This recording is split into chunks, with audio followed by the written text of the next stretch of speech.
Imagine pitching this idea. Hey, let's build an elevator to the moon. Surely, that first meeting must have been one for the history books.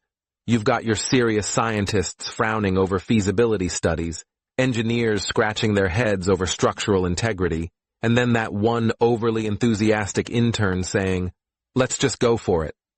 Spoiler, we actually did. Turns out, building an elevator 384,400 kilometers tall requires materials stronger than anything on Earth. Enter graphene, carbon nanotubes, and a sprinkle of sci-fi-grade alloys cooked up in the lab and slapped together like a cosmic Jenga tower. Some skeptics called it impossible, others called it genius. History calls it functional, shockingly. Where do you even start with a moon elevator? The base, of course. The engineering team finally found the perfect spot in the Pacific Ocean, anchored to a mega platform strong enough to withstand all that weight. Think of it as the world's most ambitious anchor, tethered to the heavens. Because, hey, what could go wrong? No elevator shaft could reach all the way to the moon, so we had to meet halfway. Enter the skyhook, an orbiting counterweight spinning in sync with the Earth's rotation. The concept is simple. It whips the tether around Earth like a hula hoop gone wild, stretching out toward the moon with impressive precision. Just another average day in advanced physics. The team unraveled graphene fibers into a single, infinitely strong cable stretching up and up, past the clouds, the stratosphere, and every meteorological layer you've never heard of.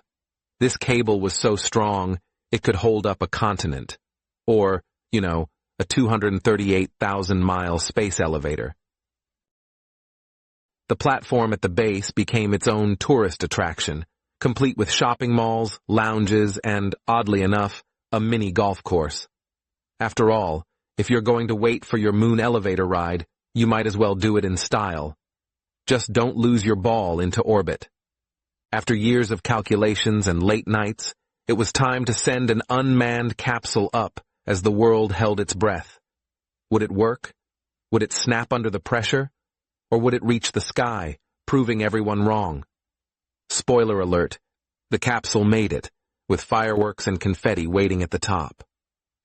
The moon elevator pod was designed like a high-end space spa, with reclining chairs, mood lighting, and drinks served in zero-gravity pouches. Basically, think of it as the swankiest cable car you've ever seen, only this one goes to the moon. Oh, and there's no escape button. Enjoy the view. Safety first, folks.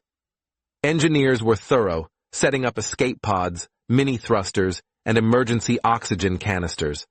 But honestly, what's the worst that could happen on a 238,000-mile journey on a tether? Nothing, right? Just don't think about the math too hard. Tickets for the first public ride went on sale, and people lost their minds. Every billionaire, adventurer, and influencer scrambled for a spot, leading to a bidding war that made headlines for weeks. After all, when's the next time you'll get to take an elevator to the moon? NASA, as always, had a lot of questions. Environmental impact, safety checks, legal liability. Apparently, you can't just throw a moon elevator into the mix without signing some paperwork. But the moon elevator project passed every test with flying colors, and a lot of crossed fingers. The day arrived. Riders wore their best space casual attire, suited up in the event of unexpected gravitational events. Cameras flashed, the crowd cheered, and news stations covered the first official moon elevator journey like it was a rock concert. Showtime. Boarding the elevator pod was like stepping into a sci-fi movie set. Every surface gleamed with polished chrome, and the air had that new spacecraft smell. As the doors closed, riders buckled in, some nervously clutching the armrests, others already scrolling for selfie spots. With a low hum, the elevator began its slow ascent. Imagine an escalator to the heavens, but quieter and with a lot more scientific ambition. The pod picked up speed gradually, and riders got their first glimpse of the earth falling away beneath them, like a tiny marble receding into the distance. At this altitude, the Earth's atmosphere starts thinning out, and passengers are treated to their first view of the curvature of the planet. Selfies are taken, cameras flash, and the faint blue arc of Earth's edge brings gasps of awe. Even the grumpiest skeptics are impressed. Finally, the pod reaches the Kármán line, the official boundary of outer space. At this point, Earth's clouds look like delicate cotton swabs, and stars begin twinkling in the vast blackness. Some passengers go quiet, others are busy updating their status with, "Just entered space." Now, passengers are surrounded by stars. No more atmosphere to filter out the brilliance of space, just a glittering canvas. The pod dims its lights to let everyone soak it in. Floating over the vastness of space feels both majestic and a little bit terrifying. As the pod approaches the moon's gravitational field, things start to feel weird. Riders experience a slight tug, like someone's messing with their internal compass. It's all part of the moon's subtle welcome. No lattes or handshakes, just a quiet reminder that you're no longer on Earth. And there it is, the lunar landscape, gray and pockmarked, bathed in stark sunlight. The view is surreal. Craters, dust, and endless space. This isn't a vacation spot for the faint of heart. It's raw, it's alien, and for the lucky few on board, it's the adventure of a lifetime. As the pod prepares to dock on the moon's surface, the tension rises. Every passenger realizes they're about to set foot where only astronauts once ventured. The pod slows, nudging gently against the lunar base docking station, and with a soft clunk, it's official. They've arrived. The doors slide open, and the first moon tourists step out onto the surface. Every footstep kicks up a bit of lunar dust, and there's a collective moment of awe. No one's talking, no one's posing, just pure wonder at being somewhere utterly, marvelously alien. To make things comfy, engineers built a pressurized moon lodge, complete with beds, entertainment, and a stunning view of Earth from the moon's surface.